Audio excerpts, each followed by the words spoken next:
Cheyenne Spade. Cheyenne Spade going deep. Has Stephanie Bronson. Stephanie Bronson in the foot race. There again, that's going to bounce off. Let's go! What a save off the goal line. You see this replay. Ball just short of the line.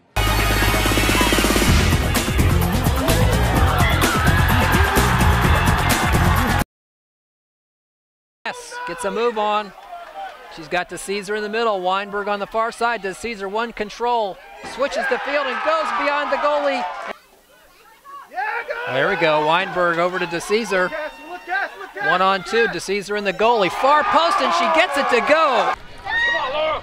Come on, Kimmy. This is you, Kimmy. Come on, Kimmy. Out here for Caitlin Kerr. Weinberg has a good left foot, drives the ball in, looking in front. DeCesare moving, she goes around the backside, and just 1 second where Carrillo just takes her eyes off. Third corner of the half for Duke. Swung in toward the near post, back post ball, and it's 2-1. About good runs and second balls. The flick is there, and DeCesare once again Tries to get a foot on it and does, and Molly Pathman now controls. She plays one into the box. Caitlin Kerr goes up for the Maryland goalie out of position. The Blue Devils get the tying goal.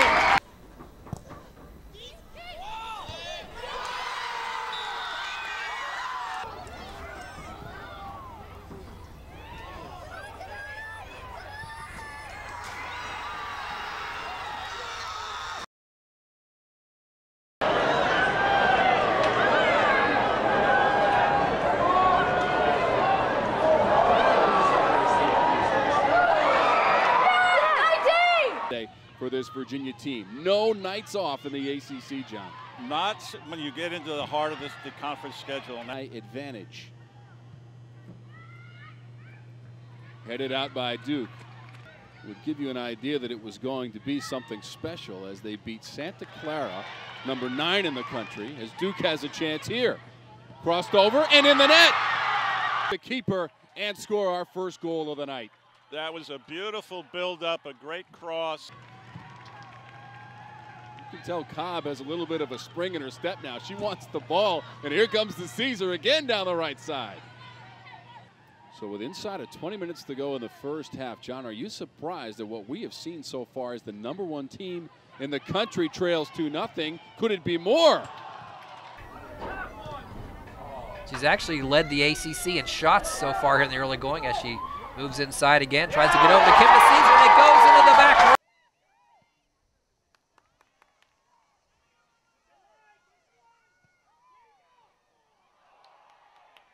And I think Blue Devils need to be prepared for that.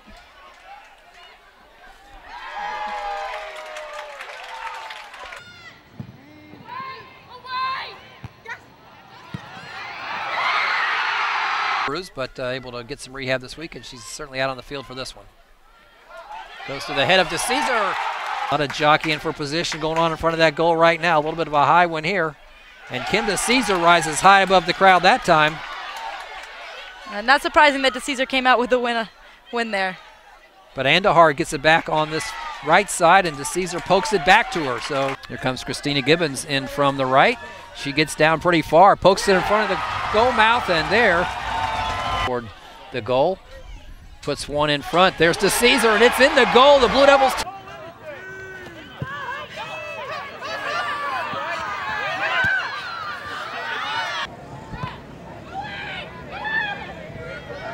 (19, 6, 19, 16, 15.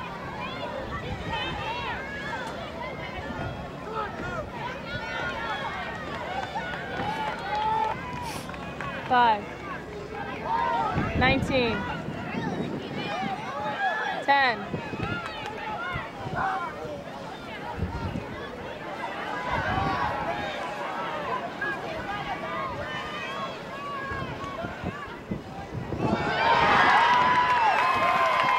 Yeah.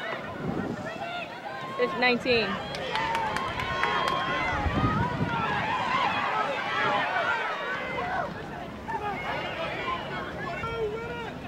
19, 15, 19.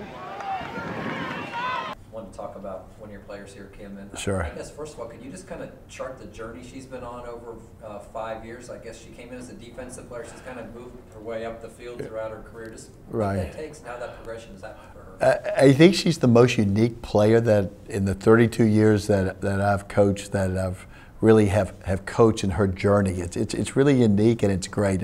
Obviously, we recruited her as a right back, and she got hurt before she came in, as a freshman. And when she came in, we played her when she got healthy and came back in the spring. We played her in the back some.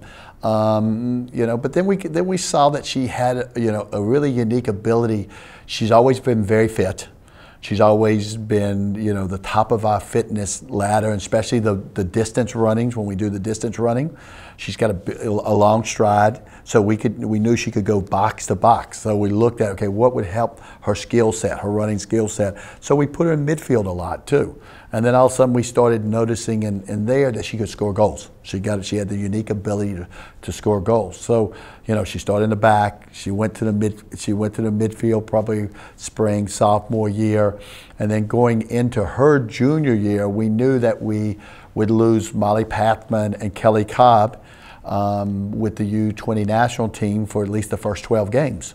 So, Kelly, we were looking for a center forward. We really had nobody on our roster that kind of met the needs of being a center forward. So we talked to Kimmy really late in the spring about, hey, when Kelly's gone, during the summer, play in the midfield some, but can you do some work with your back to goal? Can you play as a center forward? Can you work on those skill sets of working with back to goal too? And, she took that to heart and did a lot of work during the summertime. We came back, and just from the opening day of her junior year as a center forward, she was scoring goals. She's outstanding, one of the best in the country in the air, but she was scoring goals both with her feet and her head.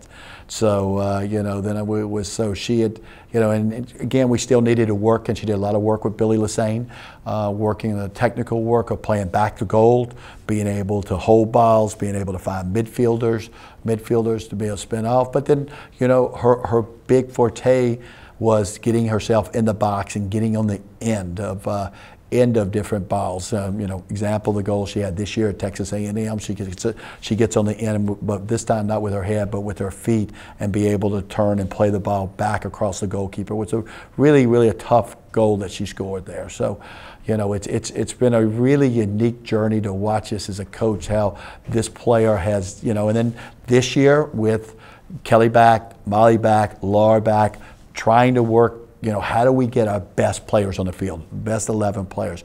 We've asked her to kind of step back into the midfield, play in an attacking midfield position, and we've alternated from both the attacking midfield position to up front and playing all three positions. So, I know it's, and again, the great thing about Kimmy is her unselfishness to help the team. Then the most important thing to her is the team wins. How can I help the team wins? It's great that I score goals. I love scoring goals. But if I score goals, that's a byproduct of helping the team win. So, she'll play anywhere. I think she probably would even play in gold if we had to ask her. I have heard that she's interested in becoming a coach when she's done playing soccer. Do you think this kind of experience of having been at all these positions over the course of 5 years would be an asset to somebody kind of knowing the whole field? No question about it. No question about it. I think a lot of coaches are goalkeepers. A lot of coaches have been center backs before, where they could see the whole field and they understand. But she's had experience in all of those areas. So I think she's got a very good soccer brain. She thinks the game, she talks the game, she studies the game with it. She's doing some work with youth teams now. She's coaching her own teams, and there's no question in my mind that Kimmy's going to be a great coach. And I'm excited in the women's games. It needs more female coaches like Kimmy to come in and really take over and become head coaches. There's a lack of female head coaches in the game. But, we're looking at some. Lorraine Quinn that was here is coaching at the U.S. Military Academy. Allie Lifter is coaching at East Carolina. Steph Craze is the head coach at, so we've got a number of coaches that are out there, which is really exciting for me, especially somebody as old as I am. As I retire and lay on the beach at Wrightsville Beach to watch them, I can follow their coaching. One of the things you don't see quite as much in Olympic sports, like in football, almost like a thing. You red shirt and get ready for Right. You don't see as much of that in Olympic sports, especially in Exactly. You have a fifth-year player. What are some of the benefits you see when somebody does have the availability to play for a fifth year? And we knew, Kimmy obviously was her decision, and we talked about it and we left it up to her and had her discuss with her family and stuff. But we knew Kimmy was coming back because Kimmy just loves the game. Kimmy loves Duke University. She loves the game of soccer, and she has an opportunity to play, with the quality of players that we have in the program. So, we thought it was going to be the best thing for her. Some of them we think sometimes the best thing is to graduate. They have, but Kimmy wants to coach, and this is the best way is to continue to play also is building. So, it's great to have her back. She's a 2-year captain. And that's not easy done. Sometimes as a captain, you have to be, you're in some tough situations, and to have the team vote you a captain again the second year, that's a real compliment. And so she's just a great leader, both on and off the field. She's done a wonderful job also of being that strong leader, but also letting the senior class have their say, because this is also their senior year and everybody looks forward to that, and not being, okay, well, I've been captain last year so I have all the answers with it. She's done a wonderful job of working with the other captains and with the senior class, and I think she's really built some relationships that she knew the people on the team, obviously knew them very well, but I think she's built some really great relationships with some of the players this year, has seen them in a different light. So it's been great to have her experience. We're up to this point of playing a ton of younger players this year, and for them to see her as a fifth-year senior, how she trains, how she prepares for games, how she prepares for practice, and how she works is nothing but just a great role model for our players. I think for Kim, it's just her mentality. Kim is always going to give 100% no matter where she is, and I think she brings that in defense, and we need it in offense. It's just kind of all over the field. Kim's going to be the hardest working one on the field, so I think that really helps her. She's always out there doing extra work, so when she's on defense, she's working on heading forward, she's working on shooting. So I think she's always looking to better herself in whatever position she's playing. Do you think it would be difficult just each year maybe having a different mindset? Do you have to change your mindset from year to year? Do you have to maintain the same mindset and work on different skills, or how do you think you would handle it? I mean, I think overall there's one general mindset, but it does switch a little bit going from defense to offense. I think Kim does a really great job of handling that, and I think she brings the same mentality. I struggle a bit more, I think, doing that. What about her makes her a decent leader for this team, second year as the team captain? Mm-hmm. I mean, Kim has kind of experienced everything. She's had the injury side. She's kind of not gotten the minutes she's wanted now to be a starter. So she kind of knows everyone and can communicate. She's also really funny and very inspirational. So she can always kind of pick the team up if we need it, or kind of give us the hard talk when we do need that as well. She's apparently trying to head on a track to be a coach at some point in soccer. What would you think of her as a coach? What would she bring as a coach? I mean, I think the same kind of thing she does as a player. I think she'll demand hard work from everyone, and I think she'll expect that as a basic. And then, I mean, she does know a lot about the game, and I trust her whenever she tells me anything. So I think she has a new insight being a player and kind of seeing it first from the bench and now being on the field. I mean, she has a ton of experience.